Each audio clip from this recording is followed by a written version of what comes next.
ይስጥልኝ የተወደዳችሁና የተከበራችሁ የኢትዮኒውስ ቤተሰቦች እንደምናላችሁ ሰላምታችን በያላችሁበት ይድረስ። እነሆ አዳዲስና ወቅታዊ መረጃዎችን አዘጋጅተን የዜና ውጃችን ጀምሯል።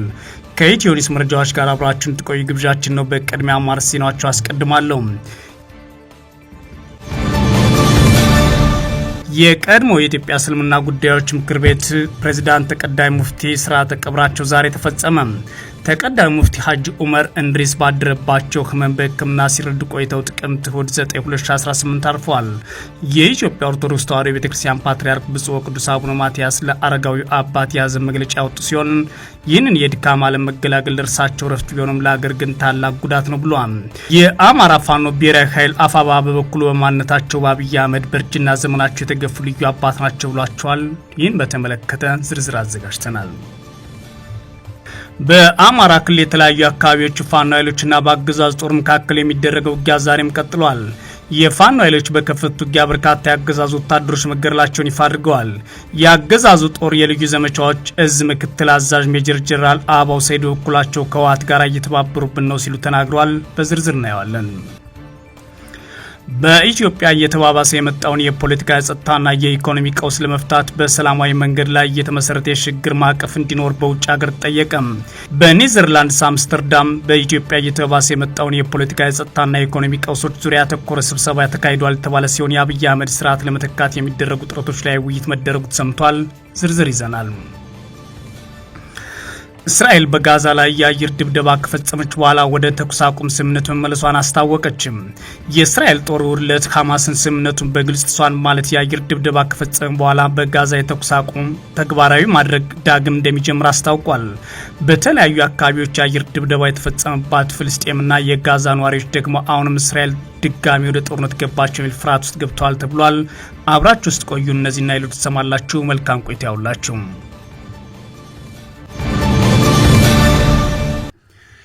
የቀድሞ የኢትዮጵያ እስልምና ጉዳዮች ምክር ቤት ፕሬዝዳንት ተቀዳሚ ሙፍቲ ሀጂ ዑመር እንድሪስ ስርዓተ ቀብራቸው ተፈጸመ። ተቀዳሚ ሙፍቲ ሀጂ ዑመር እንድሪስ ባደረባቸው ህመም በሕክምና ሲረዱ ቆይተው ትላንት ጥቅምት 9 2018 ዓ.ም አርፈዋል።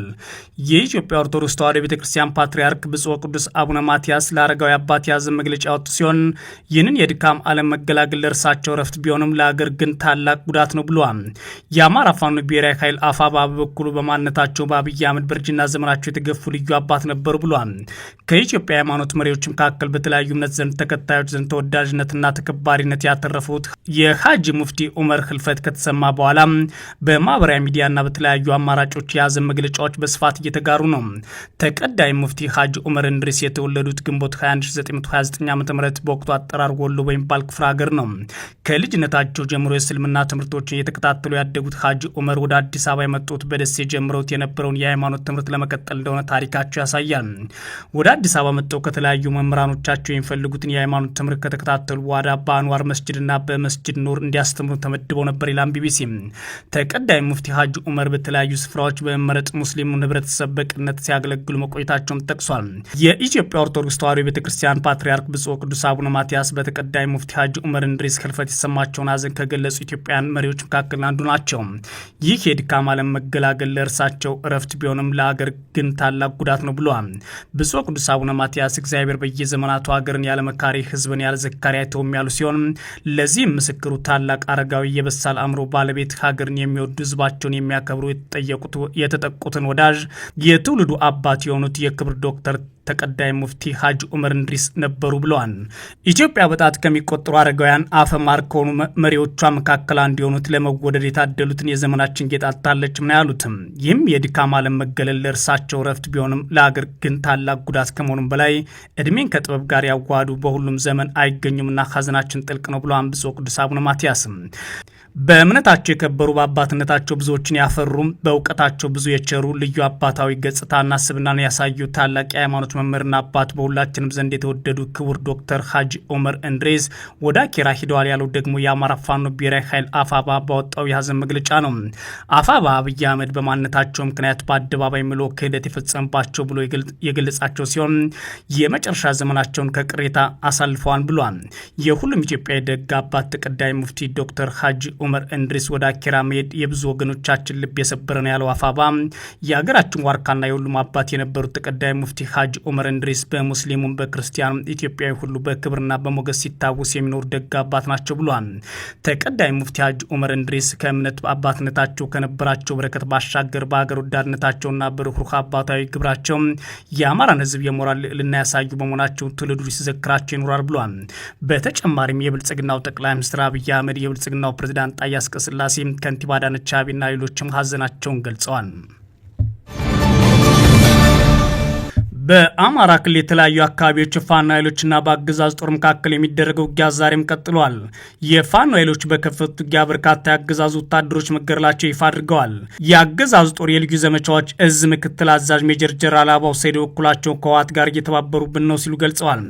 በክልሉ ደቡብ ጎንደር ዞን የተለያዩ አካባቢዎች በአንድ ቀን በተደረገ ውጊያ ብቻ 73 የአገዛዙ ወታደሮች መገደላቸውና በርካቶች መቁሰላቸውን የአማራ ፋኖ ብሔራዊ ኃይል ሰሜን አማራ ቀጠና በላይ ዘለቀ ዝን ያስታወቀው ጥቅምት 9 2018 ዓ.ም በዞኑ ደራ፣ አንዳቤት፣ እስቴ፣ ፋርጣና ፎገራ ወረዳዎች የሚገኙ የተለያዩ አካባቢዎች የፋኖ ኃይሎች በከፈቱት ማጥቃት ነው የአገዛዙ ጦር ላይ ከፍተኛ ጉዳት መዝገቡ የታወቀው። በዚህ ውጊያም የፋኖ ኃይሎች ወታደራዊ ካምፖችና ፖሊስ ጣቢያዎችን በማጥቃት ከፍተኛ ወታደራዊ ድል አስመዝግበዋል ሲል አፋባ አስታውቋል። በተለይም እስቴ፣ መካነ ኢየሱስ፣ ደንጎሎት፣ ገላውዲዮስ፣ ወለሽና አረብ ገበያ አካባቢዎች የተደረጉ ውጊያዎች ከፍተኛ ድል የተመዘገበባቸው መሆናቸውን አፋባ በላይ ዘለቀ አክሎ አስታውቋል። በተመሳሳይ በዛሬው ዕለት ጥቅምት 10 2018 ዓ.ም በጎንደር ቀጠና ከገደብዬና ከዳባት ከተሞች ተውጣጡ ወደሚጦ ካቀናው የአገዛዝ ጦር ጋር ውጊያ መቀስቀሱን የፋኖ የመረጃ ምንጮች ለኢትዮ ኒውስ ተናግረዋል። በውጊያውም ፋኖ ድል እያደረገ ነው ሲል የአማራ ፋኖ ብሔራዊ ኃይል ሰሜን አማራ ቀጠና በላይ ዘለቀ ዳግማዊ ቴዎድሮስ ኮር አስታውቋል።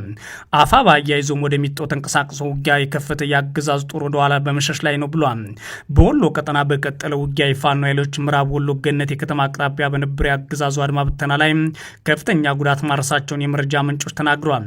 የአማራ ፋኖ ብሔራዊ ኃይል ምስራቅ አማራ ቀጠና ምኒልክ ዕዝ ንጉስ ሚካኤል አሊ ኮር በበኩሉም ዛሬ ጥቅምት 10 2018 ዓ.ም በደቡብ ወሎ ገነት የከተማ አቅራቢያ በአድማ ብተና ኃይል ላይ እርምጃ ወስጃለሁ ሲል አረጋግጧል። በተመሳሳይ በሰሜን ሸዋ ዞን መንዝ ቀጠና ከጠዋት ጀምሮ ውጊያ እየተደረገ መሆኑን የፋኖ የመረጃ ምንጮች ተናግረዋል። በመንዝ ቀጠና ሰላ ድንጋይና ዘምሮ አቅራቢያ በፋኖ ኃይሎችና በአገዛዙ የኮማንዶና አየር ወለድ ጦር መካከል ውጊያ መቀጠሉ ነው የመረጃ ምንጮቻችን አክሎ የተናገሩትም። በሌላ በኩል የአገዛዝ ጦር የልዩ ዘመቻዎች እዝ ምክትል አዛዥ ሜጀር ጀነራል አበባው ሰይድ የፋኖ ኃይሎች ከህወሓት ጋር እየተባበሩብን ነው ሲሉ ከሰዋል። ሜጀር ጀነራል አበባው ሰይድ ዛሬ ጥቅምት 10 2018 በሰሜን ሸዋ ዞን የሸዋሮቢት ከተማ አስተዳደርና ቃውት ወረዳ የመንግስት ሰራተኞች ሰብስበው ይህንን ሲናገሩ ተደምጠዋል። የመንግስት ሰራተኛው ከኛ ጋር ሆኖ እየደገፈን አይደለም ያሉት የልዩ ዘመቻዎች እዝ ምክትል አዛዥ ሜጀር ጀነራል አበባው ሰይድ በሚዲያ ጫጫታ ተሸወዱ፣ ምንም የሚመጣ ለውጥ የለም ማለታቸውን የተሰማው ጀነራሉ በጫካ ያሉ ታጣቂዎች ሲሉ የጠሯቸው የፋኖ ኃይሎች ትላንት የአማራ ህዝብ ዋጋ አስከፍሏል ካሉት ህወሓት ጋር እየተባበሩ ይገኛሉ ሲሉ ከሰዋል። አያይዘውም እናንተ ይህን አውቃችሁ ለምን በቃ አትሉም ሲሉ የሰበሰቧቸውን የመንግስት ሰራተኞች ወቅሰዋል። በስብሰባው ላይ የተገኙት የብልጽግና አገዛዝ የሰሜን ሸዋ ዞን ማዕድን መምሪያ ኃላፊ አቶ ታደሰ በቀለ ደግሞ የምንገዳደለው እኛው ነን፣ ብዙ ዋጋ እየከፈል ነው ሲሉ ተደምጠዋል። የብልጽግና የሸዋሮቢት ከተማ አመራሮች ከቀናት በፊት እንኳንስ የገጠር አካባቢዎች የሸዋሮቢት ከተማ ሙሉ ቀበሌዎችን መቆጣጠር እንዳልቻሉ መናገራቸው መዘገባችን ይታወሳል። በኢትዮጵያ እየተባባሰ የመጣውን የፖለቲካ የጸጥታና የኢኮኖሚ ቀውስ ለመፍታት በሰላማዊ መንገድ የተመሰረተ የሽግግር ማዕቀፍ እንዲኖር በውጭ ሀገር እየተመከረ ነው። የተለያዩ የፖለቲካ ድርጅቶች መሪዎች፣ የትጥቅ ትግል ተፋላሚ ቡድኖች ተወካዮች፣ ምሁራንና አክቲቪስቶች የተካተቱበት ተቆርቋሪ ኢትዮጵያውያን የተሰኘ ስብስብ ትላንት እሁድ ጥቅምት 9 2018 በኔዘርላንድስ አምስተርዳም በኢትዮጵያ እየተባባሰ የመጣውን የፖለቲካ የጸጥታና የኢኮኖሚ ቀውሶች ዙሪያ ያተኮረ ስብሰባ አካሂዷል ተብሏል። የስብሰባው ተሳታፊዎች ነገሪ ብሎ አዲስ ስታንዳርድ እንደዘገበው ከሆነ ስብሰባው በነሐሴ ወር 2017 ዓ.ም በተካሄደው ተመሳሳይ ውይይት ተከትሎ የፖለቲካ ሽግግር አስፈላጊነት፣ የፖለቲካ ችግሮች አፈታት መርህ ሂደትና ወደ ዘላቂ ሰላም ሽግግር እንዴት እንደሚቻል፣ አፍራሽ የሆነን የውጭ ጣልቃ ገብነትና ተጽዕኖ እንዴት መቋቋም እንደሚገባ ለመምከር የተዘጋጀ ነው ተብሏል። መግለጫው ባለፉት 7 ዓመታት የአብይ አህመድ መንግስት ያልተገደበ የስልጣን አጠቃቀም፣ ጦረኛነትና የአስተዳደር ብልሹነት ኢትዮጵያን ወደ ጥልቅ የፖለቲካና የደህንነት ቀውስ ውስጥ ጨምሯታል ብሏል። አድማሱና የፈጸመው ብዛት በየቀኑ እየጨመረ የመጣው የአመፅ እንቅስቃሴ በሀገሪቱ የደህንነት ዋስትና የጠፋበት ሁኔታ ከመፈጠር አልፎም ህዝቡን መውጫ በሌለው የኢኮኖሚና የማህበራዊ አለመረጋጋት ውስጥ ከቶታል ብሏል መግለጫው። በዘፈቀደ የሚመራ የውጭ ግንኙነት ለኢትዮጵያ የዲፕሎማሲ ውድቀት ምክንያት በመሆኑ የሀገሪቱ ብሔራዊ ጥቅምና ሉዓላዊነት ለከፋ አደጋ አጋልጧል ነው የሚለው ዘገባው። በተለይም ደግሞ ከጥቂት የስልጣንና የጥቅም ተጋሪዎች በስተቀር ሁሉም ኢትዮጵያን በየትኛውም የሀገሪቱ ክልል ይኑሩ ምንም አይነት የእምነት ወይም ደግሞ የብሔር ማንነት ይኖራቸው የአምባገነናዊ አገዛዝ ሰለባ ሆኗል ተብሏል የተባለው። ከመንግስት የስራ ኃላፊዎች በኩል መሻሻል አለ ቢባል የሀገሪቱ ወቅታዊ ሁኔታ የሚያመለክተው ግን መንግስታዊ ስርዓቱ በከፍተኛ ደረጃ መዳከሙንና የተቋማት መፈራረስ ነው ያለው ይላል መግለጫው። እየተስፋፋና እየተጠናከረ የመጣውን የትጥቅ ትግል እንቅስቃሴ ከፌዴራልና ከክልል የደህንነት ኃይሎች ቁጥጥር ውጭ መውጣቱን ያመለክታል ብሏል አዲስ ስታንዳርድ በዘገባው። እንዲሁም የሀገሪቱ ውስን ሀብት፣ የእርስ በርስ ጦርነት፣ የህዝብን መሰረታዊ ችግሮች መፍታት ለማይችሉ ፕሮጀክቶች መዋል፣ የሀገሪቱ ኢኮኖሚ የተንኮታኮተበት፣ መሰረታዊ መንግስታዊ ማህበራዊ አገልግሎቶች የተቋረጡበት፣ የኢትዮጵያ ህዝብ ለከፍተኛ የኑሮ ጉስቁልና የተዳረገበት ሁኔታ ፈጥሯል ሲል ያትታል መግለጫው። ሁሉም ባለድርሻ አካላት የቀውሱን ስፋት ሙሉ በሙሉ ካልተገነዘቡና የተቀናጀ እርምጃ ካልወሰዱ በስተቀር ሀገሪቱ ማዕከላዊ መንግስት አልባ አድርጓት ሊጠናቀቅ እንደሚችል መረዳት ያስፈልጋል ያለው መግለጫው ያለ በቂ ዝግጅት ኢትዮጵያ ከዛም የበለጠ ሰብአዊ ኢኮኖሚያዊና ፖለቲካዊ ቀውስ ውስጥ ልትወድቅ ትችላለች ሲል አጽንኦት ሰጥቷል። የስብሰባው ተሳታፊዎች በዚህ ግምገማቸው ላይ በመመስረት ለታጠቁ ቡድኖች፣ ለፖለቲካና ሲቪል ንቅናቄ፣ ለተቃዋሚ ድርጅቶች፣ ዲያስፖራዎችና የሲቪክ ማህበራት እያንዣበበ ያለውን ቀውስ አምነው የተበታተነውን ጥረታቸው በአስቸኳይ እንዲያስተባብሩ የጋራ ጥሪ አቅርበዋል። በዚህም ባለድርሻ አካላት በድህረ አብይ ሊፈጠር የሚችለው በተለይም ከሀገራዊና ህዝባዊ ደህንነት ጋር የተያያዘውን ጸጥታና ደህንነት የማስከበር ክፍተት ለመድፈንና ተቃዋሚው በራሱ የሚከፋፍሉት ልዩ ሰላምን በሰፈነበትና በተረጋጋ ሁኔታ መፍታት የሚቻልበት መደላድል አስቀድሞ እንዲያቅዱ በማለት ዘግቧል። እስራኤል በጋዛ የአየር ድብደባ ከፈጸመች በኋላ ወደ ተኩስ አቁም ስምምነት መመለሷን አስታውቃለች። የእስራኤል ጦር እሁድ ዕለት ሐማስ ስምምነቱን በግልጽ ጥሷል በማለት የአየር ድብደባ ከፈጸመ በኋላ በጋዛ የተኩስ አቁሙን ተግባራዊ ማድረጉን ዳግም እንደሚጀምር አስታውቋል።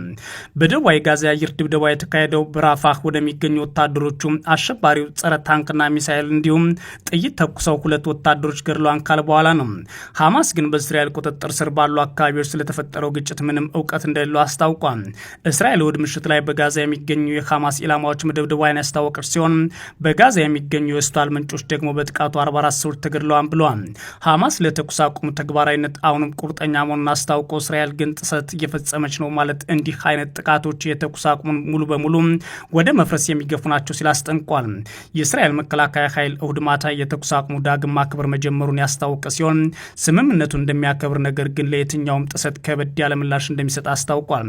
መግለጫው ቀደም ሲል ጦር ወደ ጋዛ የሚገቡ እርዳታዎችን ለማስቆም ያወጣውን መግለጫ ተቀልብሶ ስለመሆኑ በቀጥታ የገለጸው ነገር ግን የለም። ከ10 ቀን በፊት በአሜሪካ አደራዳሪነት የተጀመረው የተኩስ አቁም ስምምነት የመጀመሪያው ምዕራፍ ጦርነቱን ወዲያውኑ ማስቆም ችሎ ነበር። ከዚህ በተጨማሪም የእስራኤል ወታደሮች በከፊል ወደ ሰሜን ምስራቅና ደቡብ ጋዛ ቢጫ መስመር ሲሉ ወደ ከለከሉት አካባቢ የወጡ ሲሆን ወደ ጋዛ በሚገባው ሰብአዊ እርዳታ መጠን ላይ መጨመር ታይቶ ነበር። ሐማስ በሕይወት ያሉ ታጋቾችን በሙሉ እንዲሁም ደግሞ ከሟቾች ውስጥ የ12ቱን አስከሬን ለእስራኤል መልሷል። እስራኤል በበኩሏ በእስር ቤቷ ውስጥ የነበሩ 250 የፍልስጤም እስረኞችና ከጋዛ ሰብስባ ያጎሮቻቸው 1718 ፍልስጤማውያን የለቀቀች ሲሆን የ15 ፍልስጤማውያን አስከሬን ማስረክባለች።